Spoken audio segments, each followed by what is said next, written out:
I have started a new channel called Lunila Tales. Please subscribe and watch my best stories there. Link is in the description.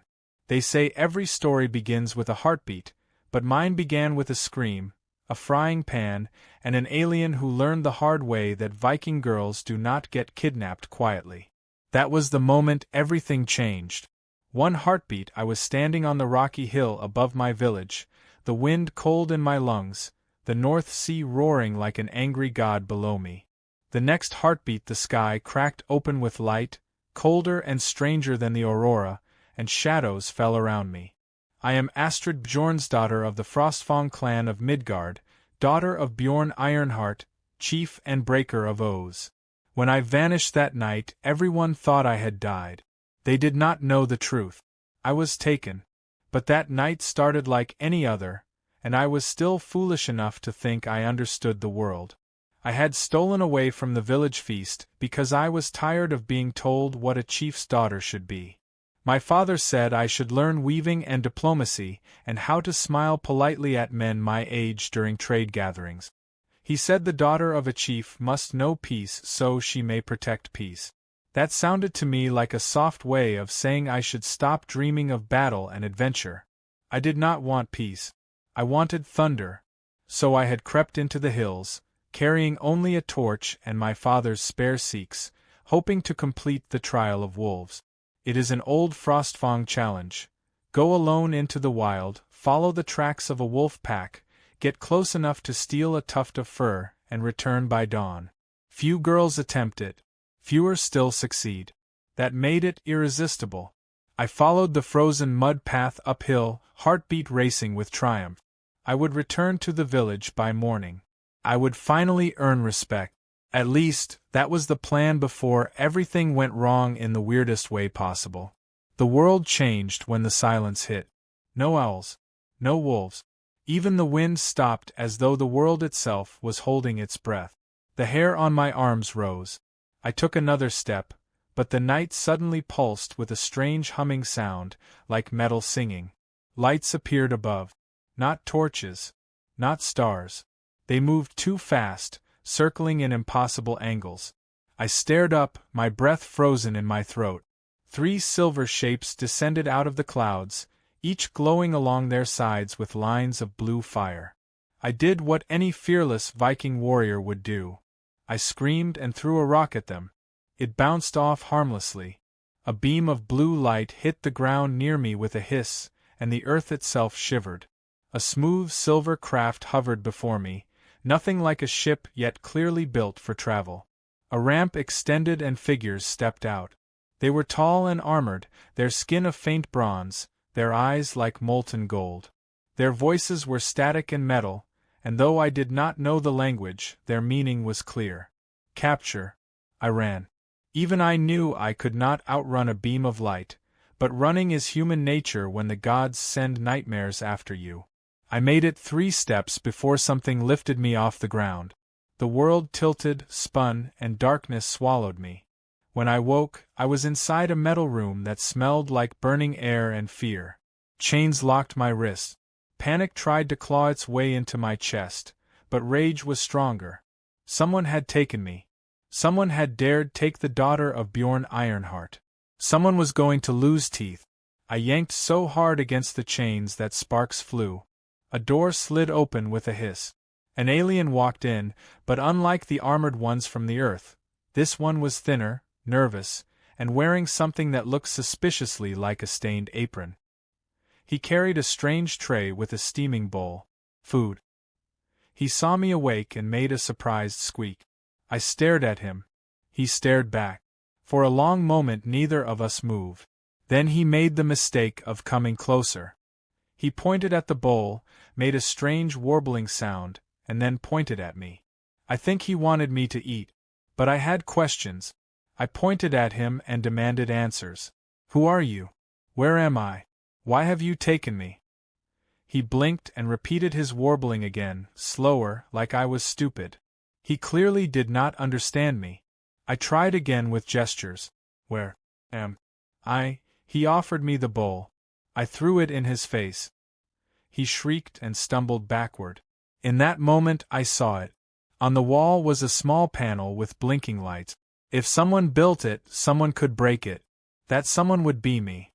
I kicked off the wall with both feet, swung my chains like a weapon, and launched myself at the alien before he could escape.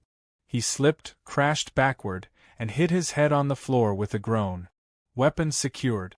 Prisoner upgraded to attacker. I dragged his limp body toward the panel and slammed his hand against it until the door opened. Outside, a hallway stretched in both directions, lined with metal chambers.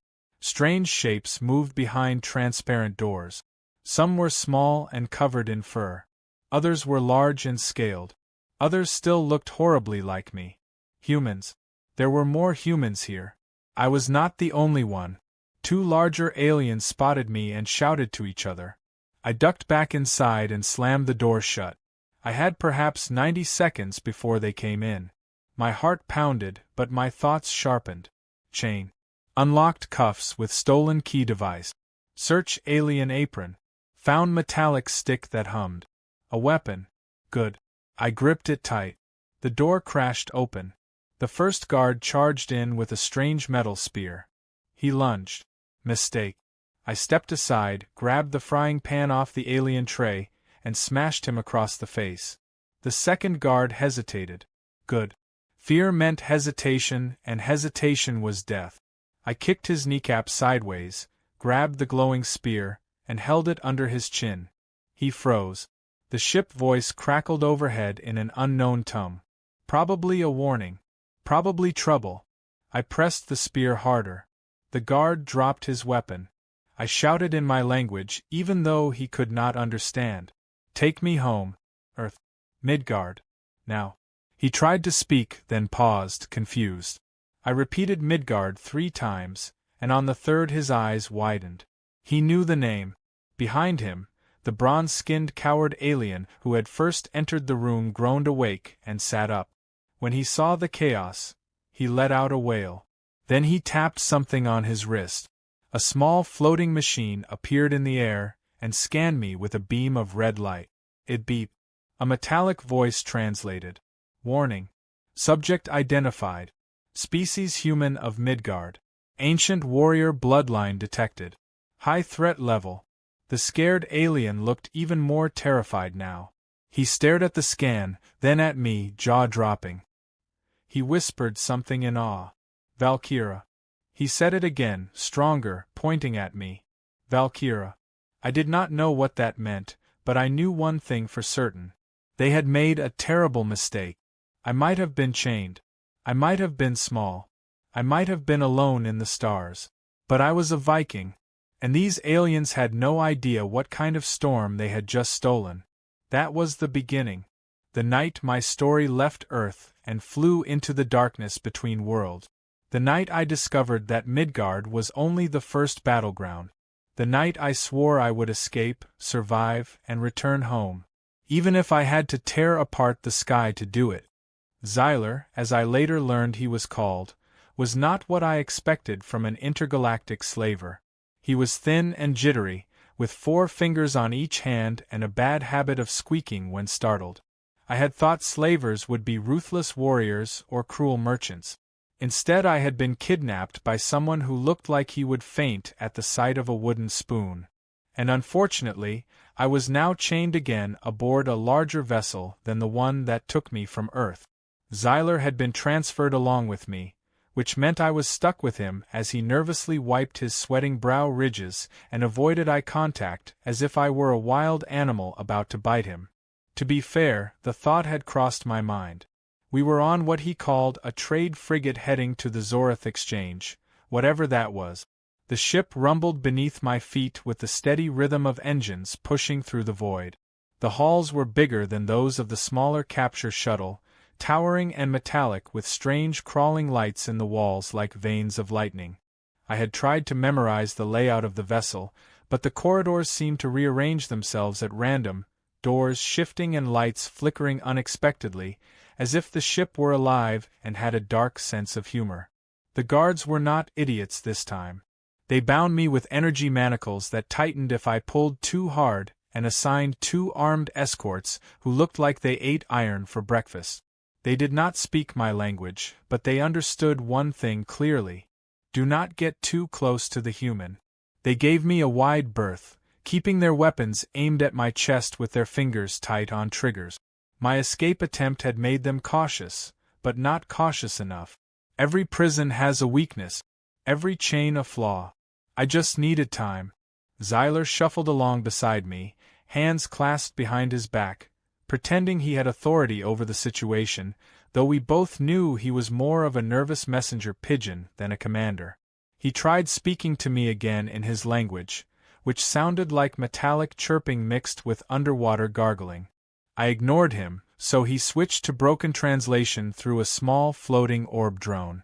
It spoke in a cold artificial voice that made even harmless sentences sound threatening. Zyler spoke through it and said, "Do not try to escape again, or they will stun you for days and sell you disassembled rather than alive." I frowned and asked what disassembled meant. When the drone translated my question, Zyler shuddered and avoided answering. That told me enough. I did not plan to be sold. I planned to burn their entire market to ash. Hours passed. I was moved from the trade frigate to a massive floating platform hanging in deep space, surrounded by bright rings of energy. It hovered above a glowing planet that looked like a jewel cracked by war. The platform was alive with activity as ships of every shape and color docked and departed.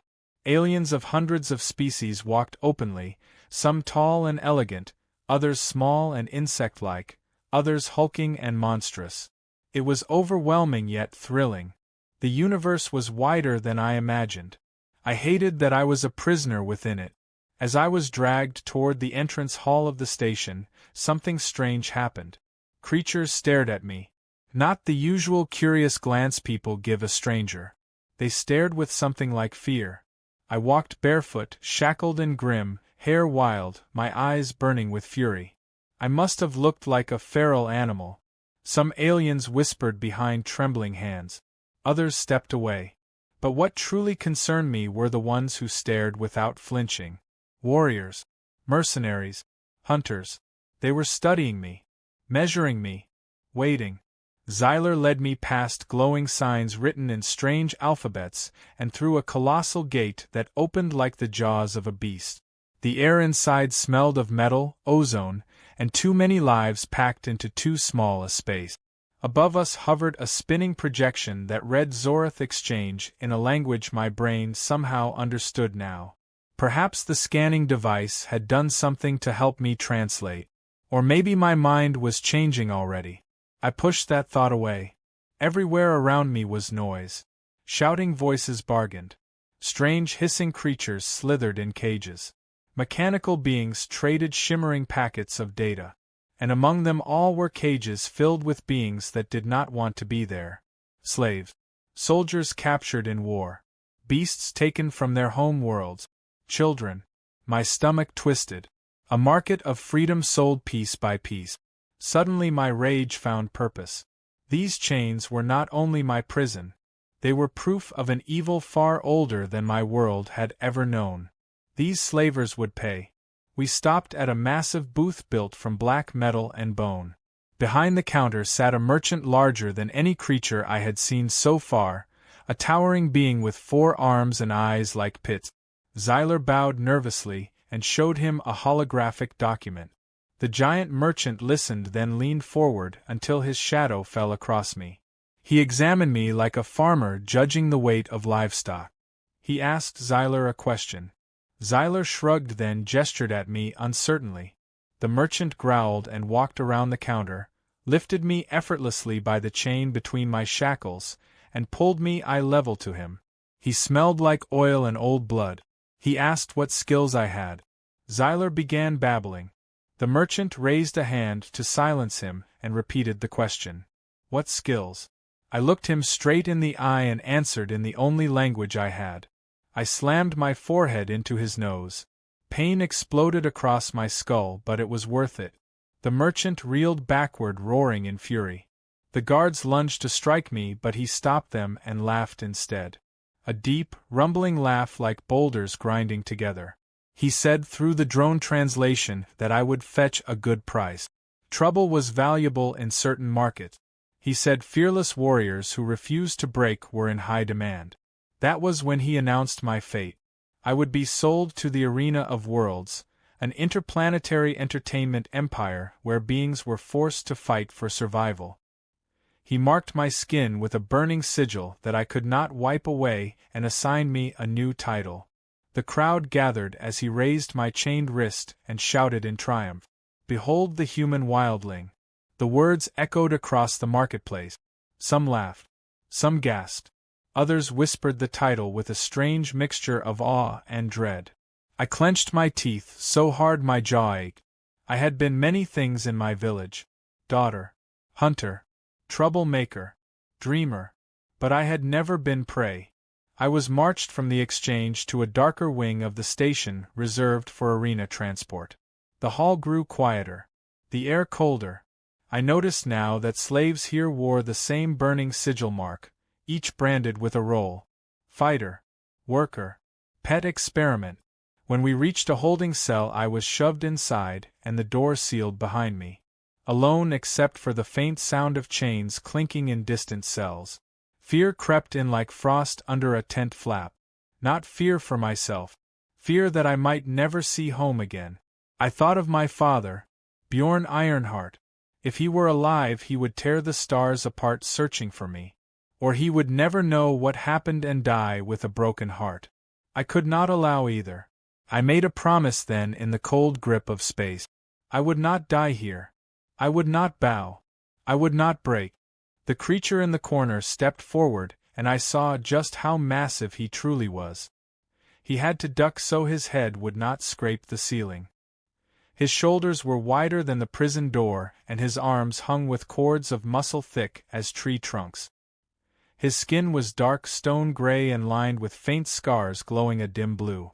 2 small tusks jutted from his lower jaw, and his eyes, though fierce, held something I had not expected. Patience. Not the patience of a hunter, but of someone who had waited a long time for a purpose.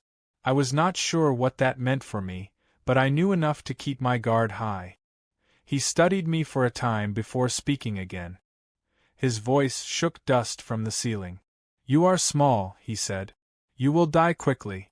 Then he sat back down as though that settled the matter entirely. I felt my temper flare like oil on fire. I had just survived abduction by aliens, broken out of my chains twice, headbutt a cosmic merchant, and been shipped across the stars like cattle. I was not about to let some stone-skinned brute tell me I was going to die without a fight. I lifted my chin and told him nothing kills a daughter of Midgard unless she allows it. He raised one eyebrow. "You speak much for a soon-to-be corpse."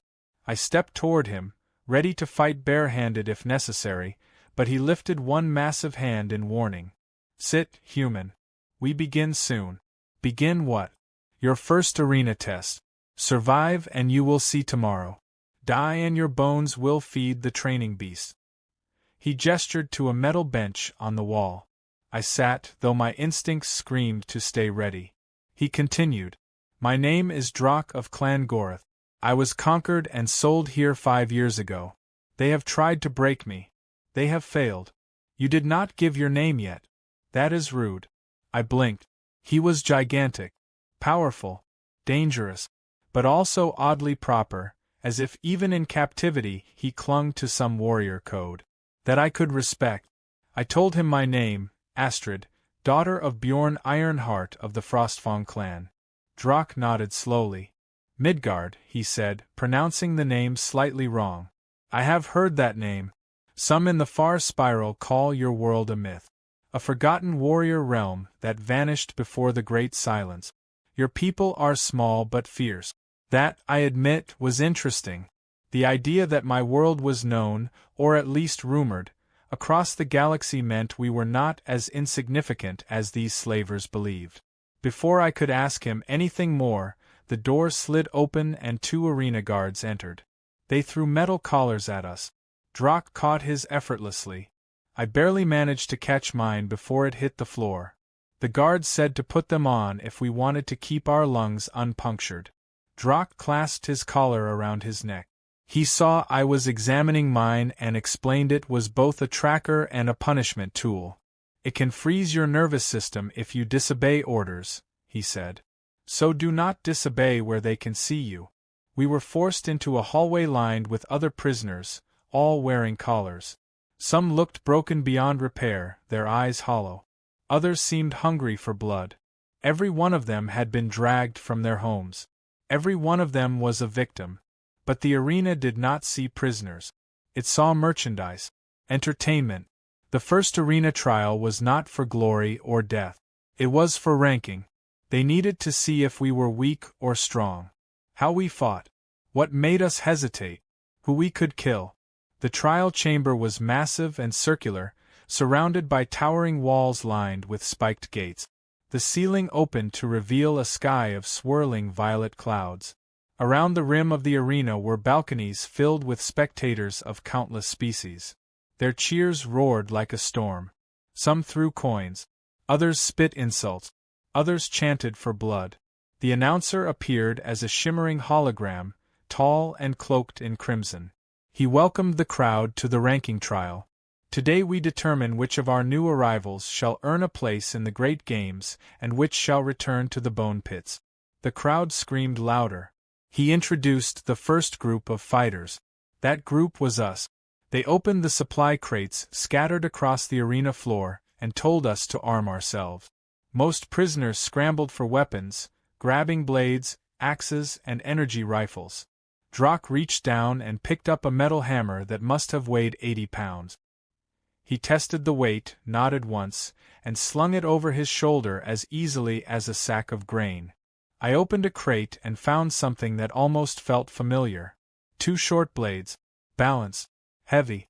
Durable. I strapped them across my back. The guards closed the gates behind us and activated our collars. There was no escape now. Survive, Drak said quietly. Do not seek honor. Seek victory. The arena floor shifted. Stone pillars rose from the ground, forming jagged terrain. Suddenly, mechanical beasts exploded out of hidden tunnels.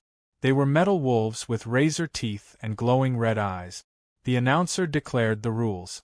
First trial is simple. Kill or be killed. Last 10 standing advance. The beasts lunged. One went straight for my throat. I ducked and drove a blade into its underside. Sparks exploded from the wound, but it did not die. I rolled aside as another leaped past me. Drak tore 2 beasts apart with his bare hands and roared so loudly the arena shook. Other prisoners fought desperately, some working together, others dying instantly. A metal wolf pinned a small reptilian prisoner to the ground and bit through his chest before he could scream. Blood misted the air. I fought without thinking, instincts sharpened by years of hunting in the forests of home. I used speed instead of strength, precision over brute force. I targeted the beast's joints, slashing the cables that held their limbs together. One dropped to the ground. Another seized my arm between its jaws. I screamed as metal teeth tore flesh. I stabbed it in the eye and it finally stopped moving. Pain blurred my vision, but I did not stop. More beasts swarmed the arena. The prisoners were thinning. 15 left alive. 12. 11. Then a scream tore across the arena. I turned and my pulse froze. A prisoner, a tall armored insect-like warrior, had been caught by something worse than the metal beast. A new gate had opened. Something huge stepped through. It was a towering beast covered in black scales, eyes burning gold. Its tail lashed behind it like a whip. Its claws were longer than daggers. The crowd roared with delight. The announcer laughed. Surprise challenge. Apex predator. The beast moved with terrifying speed. It ripped through 3 prisoners before anyone could react. I knew instant death when I saw it. That thing was a weapon of slaughter. Drak charged it alone, hammer raised. The apex beast struck him across the chest and sent him flying back into a stone pillar, cracking it. Drak groaned but stood. His eyes locked onto mine for an instant. He mouthed one word. Run. Then I heard a voice behind me. Small. Calm. Focused. Running is not an option. I turned and saw a woman I had never noticed before.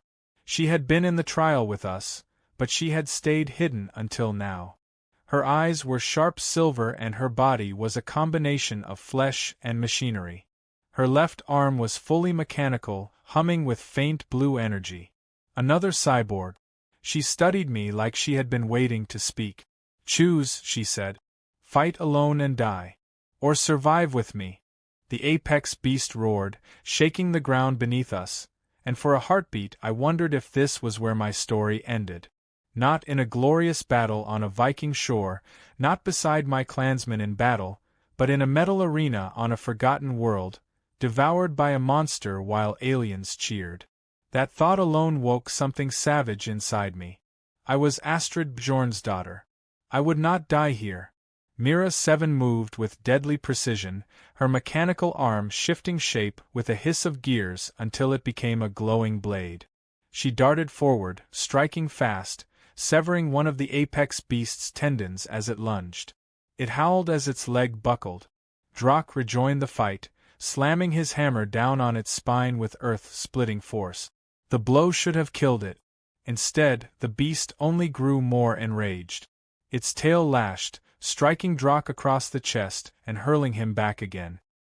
He crashed hard but forced himself back to his feet, eyes blazing with fury and pride. He was a warrior to the core.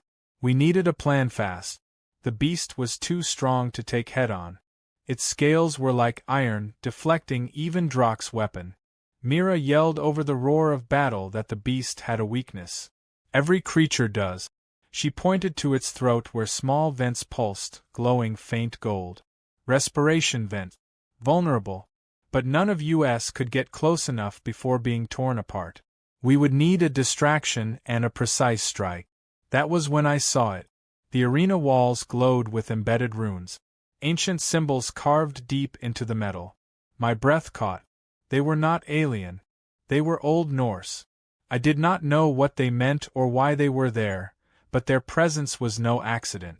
Someone from Earth had been here before. Someone had marked this arena with symbols of my ancestors. Hope surged through my blood like molten iron. My people had walked among the stars before me. I was not alone. I took one of my blades and carved a rune into the sand. Victory through unity. A sign. A bond. Drak saw it first. He understood. We were no longer three strangers fighting to survive. We were shield brothers and sisters now. Drak stepped in front of the beast and roared a challenge in his own language, slamming his hammer against his chest. He held the monster's attention while Mira leapt toward its blind spot, mechanical arm humming as it transformed again, this time into a grappling hook that latched onto one of the arena pillars. She soared high, swinging over the beast's head. I sprinted forward, dodging the beast's claws by inches. Drak hammered it again, knocking its head low. Mira descended from above like a silver storm. Her blade cut deep through the vents in the creature's throat. Sparks burst. Hot blood sprayed. The beast collapsed, shaking the arena with its fall. For a moment there was silence. Then the crowd erupted into a roar unlike anything I had ever heard. They loved it. Blood. Violence. Death. They did not cheer for us. They cheered for the cruelty of the games. I wiped beast blood from my face and glared up at them, vowing I would never forget their laughter. The announcer praised the survivors of the ranking trial. Only 4 remained. Me, Drak, Mira 7, and another fighter who had hidden and survived through pure cowardice. The others fed the arena sand with their blood. The trial was over. We had earned the right to live another day. By the twisted rules of the arena, we had earned names. Drak became the Iron Mountain. Mira 7 was the Cyberblade. And me, Astrid of Midgard, they named the Wildfire. A name I swore would one day become a warning to all who trafficked in chains. They returned us to our cells where med drones sealed our wounds with burning gel. Drak sat with his back to the wall, silent but alive. Mira paced like a caged panther, studying every inch of the cell block with calculating eyes. I stared at the Norse rune carved into my blade, running my thumb across it. My people had been here. But how? And why? Before I could sink deeper into thought, the guards arrived with a visitor. Xyler entered the cell block, escorted by armored soldiers. His hands shook as he held a tablet covered in glowing data. He stepped close to our cell and spoke through his translation orb. He said he had come to deliver news. The arena master had taken interest in us. That did not sound like a good thing. Xyler swallowed hard and said the master believed we had potential, which meant we were no longer just slaves. We were assets, valuable ones. We would be moved to a private wing and forced to fight in the major games where death was almost guaranteed. I asked what the master wanted. Xyler hesitated before admitting the truth. The master wanted to test human durability. He wanted to see how long a human could survive against the strongest gladiators in the galaxy. I told Xyler to go to the deepest pit of hell. He flinched but did not leave. He glanced around nervously, ensuring no guards were listening, then whispered something quickly. He could help us escape. Mira laughed at him, a bitter sound. She asked why a slaver would help his own merchandise escape. Xyler swore he was not a slaver by choice. He claimed his own world had been conquered and he had been forced into servitude. Whether he lied or not, we could not yet tell. But he offered something we needed: a way out. He said there was a ship docked in the shadow hangars beneath the arena. If we could get to it, we could flee the planet. Mira asked why he would give that information. Xyler trembled and said quietly that if he helped us escape, maybe we could take him with us. I expected Mira to attack him. Instead, she nodded slowly. We did not trust him, but escape was worth the risk. But before we could plan further, alarms blared. The walls shook. Emergency lights strobed red. A voice shouted over the intercom. Unauthorized warp signature detected. Ships incoming. Shields compromised. The guards ran from the cell block, shouting orders. Drock rose slowly and listened to the distant thunder of battle happening outside. He turned to me with disbelief on his face. Mira and Xyler stared at each other in confusion. I knew what it was before the voice even spoke. A Facebreaker-class warship has breached the orbital shield grid. Boarders incoming on multiple decks. The war cry that followed made my heart stop. It echoed across the sky, across the universe itself, ancient and wild and familiar. It was the war cry of my people. Somewhere above the arena, Vikings had come screaming out of the sky, weapons drawn, roaring for blood. My father had found me, and he had brought hell with him. The alarms screamed through the arena corridors as the entire world seemed to tremble from the concussive shock of the boarding assault. The walls quaked, dust raining from the ceiling, energy conduits flickering wildly. Somewhere above us, the clash of steel and explosive weapons thundered through the air. Battle had arrived. Chaos had come. The war cry that had pierced the sky still echoed in my skull. I had heard it only twice in my life. Once when I was a child, hidden behind a shield wall as my clan charged to defend our home. And once more just moments ago. That sound meant only one thing. My father was near. Drock stared at me, confusion written across his stone-carved face. What manner of warriors are these who fly ships into war as though they were throwing axes? He asked. My throat tightened. My people. Mira glanced at me, searching my face. Then her eyes sharpened, understanding what this meant. If your father came, it changes everything, she said quietly. It means war is coming to the arena. War means opportunity. Xyler panicked immediately, pacing with frantic energy. No, this is bad, very bad, we must leave now before the arena master seals the combat deck. He will trigger the control collars and kill everyone to prevent escape. Drock growled that no collar would stop him. But Mira shook her head. Xyler was not wrong. Thousands of slaves would die if those collars activated. That thought made something twist inside me. I had seen enough cages, enough chains, enough people stripped of hope by those who believed power gave them the right to own others. If I escaped alone, I would forever carry the weight of abandoning them. No. Not again. Not ever. The cell doors suddenly opened with a blast of pressurized air. The electronic locks had been overridden. A hacking signal had broken the system. The collars remained active but the doors were free. Mira cursed. Someone else has started their own escape plan. We are not the only ones taking advantage of this attack. Zyler urged us to move now. He pointed down the hall to a maintenance tunnel. That is the route to the hangar. That is where freedom is. Drak rumbled that no true warrior runs from war. Zyler snapped that no dead warrior gets to see victory. I spoke before either could escalate. We go. But no one gets left behind. Zyler groaned miserably. Mira met my eyes. All of them, I said. Or none. As we sprinted into the corridor, battle chaos surged around us. Cells had opened across the block and freed prisoners were attacking guards with anything they could find, fists and chains and teeth. Some prisoners fell to the arena enforcers. Others fought with feral desperation. Blood slicked the floors. Screams of rage and freedom filled the air. The war had begun. A guard turned a corner ahead and fired a stun beam at us. Drak stepped in front and took the blast to his chest, roaring as electricity scorched his skin. He grabbed the guard by the face and hurled him through a metal wall. I moved fast, slashing another guard down with my twin blades. Mira blasted the control node tower at the far end of the hallway, sending sparks exploding everywhere. Zyler clutched the side of his head and whimpered. Why am I here? Why am I doing this? I was meant to be a spice merchant. The hallway forked ahead. Zyler pushed toward the left tunnel. This way to the hangar. Mira pointed right. That way leads to the main control nexus.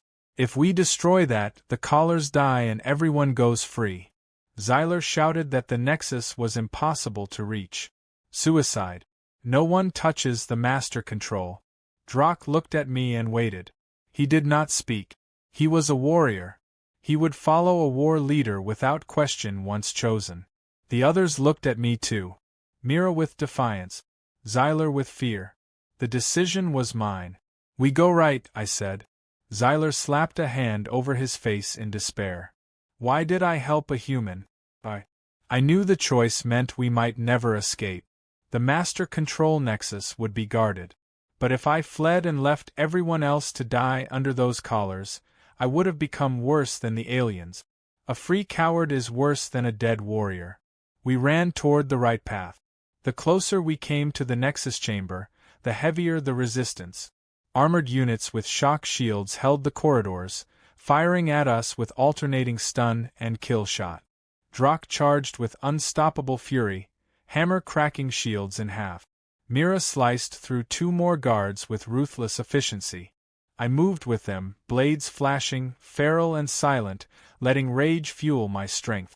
The more we fought, the more I felt I belonged on a battlefield. We reached a blast door sealed with biometric lock. Zyler sprinted to the panel, hands shaking as he hacked the console. Mira threw a deflector disc to block incoming fire from a unit positioned on the balcony above. Drak covered us, taking shots meant for me without flinching.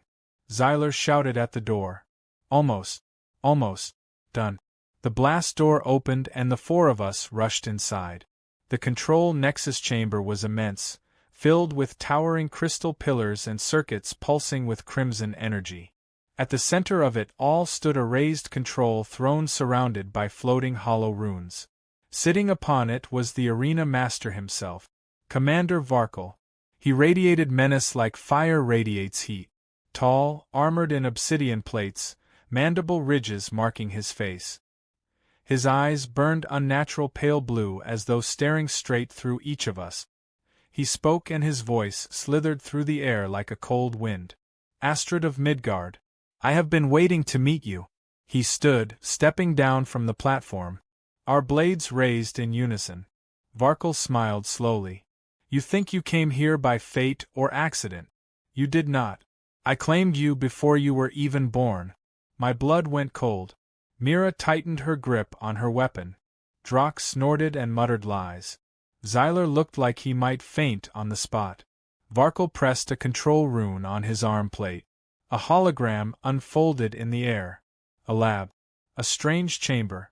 A woman with hair the color of moonlight lay bound to a table. and beside her stood Varkle himself. He touched her face almost gently. "This is my mother," I whispered before my mind could reject it. My heart stopped. My father had always refused to speak of her. He told me only that she died when I was born. Varkle looked at me, his eyes full of dark triumph. "Your mother was not human. Nor are you fully. You were made for something greater." I could not breathe. The room swayed. The chains of my entire life suddenly shattered. Who was I? What was I? Varkle approached slowly, like a serpent closing in on prey. "Come with me, Astrid. I have waited long for you. Join me and together we will forge the greatest army the stars have ever seen. My blood. Your fury. Your father thinks he came here to save you. He was wrong. He came here to die." At the far end of the chamber, a wall exploded inward with berserker fury and molten metal flew like fire. A figure stepped through the flames carrying an axe forged from star iron and war. Beard like a storm, eyes like wolves. My father. Bjorn Ironheart stood in the shattered doorway, roaring my name across the burning chamber. And the universe itself held its breath. The world seemed to split in two when my father stepped into the chamber. The sight of him was like seeing a mountain come to life and walk through fire. His braided hair was streaked with silver, and battle scars cut across his arms like ancient river lines. His war cloak burned at the edges from whatever inferno he had just waded through. His eyes, fierce as winter storms, locked onto me and softened for a heartbeat. "Astrid." My name was not shouted this time. It was spoken, heavy with relief and war and love. But that single heartbeat vanished as he turned his gaze to Commander Varkle. Fury returned to him like a blade sliding home to its sheath.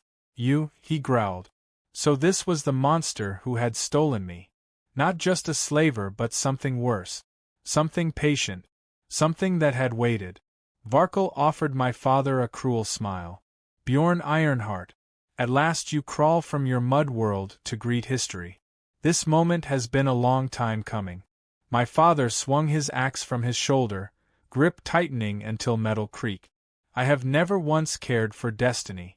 All I need to know is who must die to bring my daughter home." Varkle laughed low and cold as abyss wind. "Then I fear you will learn sorrow." Xyler yelped as the doors sealed behind my father, locking us all inside. The commander's armored guards dropped from hidden platforms, surrounding us, weapons drawn. Mira stepped beside me, blades ready. Drak lifted his hammer, the fire of battle lighting his eyes. My father strode forward as though none of it mattered. He was alone against 100, yet he walked as if he were born for this very moment. Then my collar activated. White agony shot through my body and dropped me to my knees. My muscles seized, my teeth clenched so hard blood filled my mouth. The others cried out as their collars triggered too.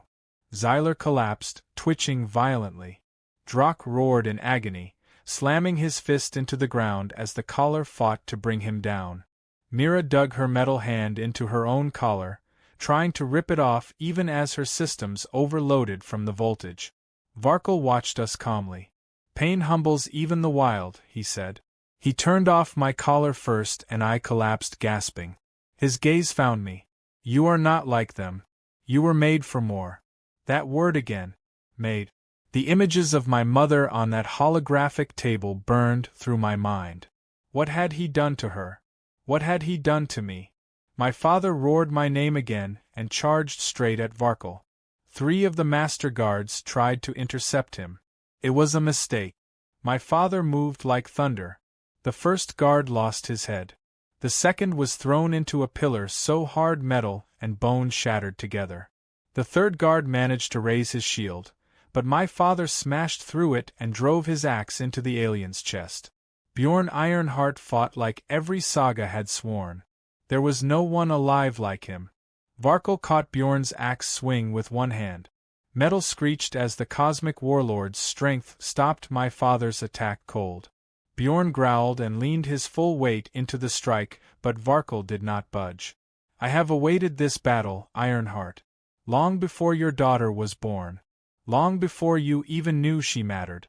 Varkle hurled my father backward with inhuman force. Bjorn crashed down but was back on his feet in an instant. Around them the battle erupted. Guards closed in on me and Mira forced herself to her feet despite the collar still shocking her with every move. Drak tore off his own collar in a spray of sparks and blood and roared so loud enemies flinched back in fear. Xyler crawled to one of the control pylons and screamed at me. Astrid, I can shut down the collars but I need cover. I stood, grabbed my blade and charged. One guard swung a plasma pike at me but I ducked under the blow and cut him across the throat. Another tried to flank me but Mira cut him down before he reached me. We fought side by side, a rhythm forged in survival. Pain was nothing.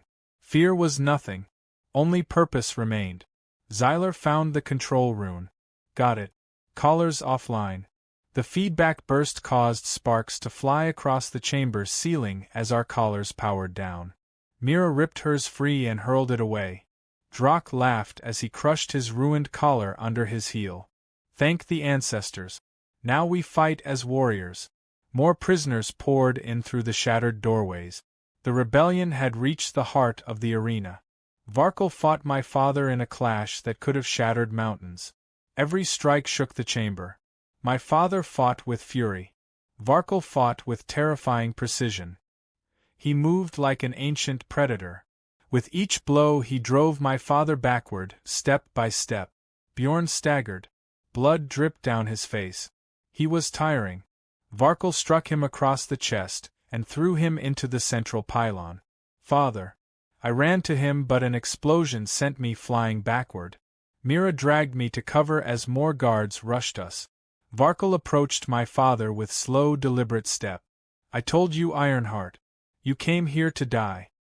He lifted his arm blade, aimed to strike. I did not think. I moved. I ran past Drak and Mira and Xyler and the chaos of war, and I threw myself between them, blades out. If you want my father then you face me, I said. Varkle's eyes gleamed. You cannot defeat me. I smiled though my hands trembled. Then I challenge you by oath. Single combat. Ancient law. You spoke of my world as myth. Let us see how much you truly know. Under the runes of my ancestors, I challenge you to trial by battle. The guards froze. Even Mira inhaled sharply. Varkle stared at me long and quiet. Then he said, ancient law binds even gods. I accept. Drak placed his hand on my shoulder. You do not have to do this, he said. But he knew I would. My father watched me with a look I had never seen from him. Pride and fear mixed together. Mira stepped close and whispered something only I could hear. End him. Then I was alone in the center of the chamber, and the circle formed around us as Varkle drew his weapon. A blade carved from void-black metal. It seemed to drink the light. Our duel began. He struck first and hard. I barely blocked and the force sent me sliding backward. Again he struck, and again I barely survived it. His strength was endless. His technique flawless. He wanted to overwhelm me. Break me. End me fast. But he underestimated one thing. He thought I fought alone. A true warrior never fights alone. They carry the strength of those beside them. I remembered Drak teaching me to strike only where it mattered. I remembered Mira telling me to use my mind as a weapon. I remembered Xyler showing me weak points in enemy armor. I remembered my father placing a hand on my shoulder when I was small and telling me a warrior's heart is not in her blood but in her choice. I chose to win. I dodged instead of blocking. I wore him down. I made him chase. I cut at the joints of his armor. Small strikes. Purposeful. His fury grew. Good. Let him lose control. Then Mira shouted from the edge of the fight. Astrid. His left flank. The armor seam. Drak roared. End it, wildfire. Varkle swung wide. Too wide. I stepped inside his guard and drove both blades under his ribs. He froze. Eyes wide. He reached for me but I twisted the blades and fire burst from his armor. He fell to his knees. Impossible, he whispered. My voice was calm. You should not have taken me. You should not have touched my mother. You should never have come for Midgard.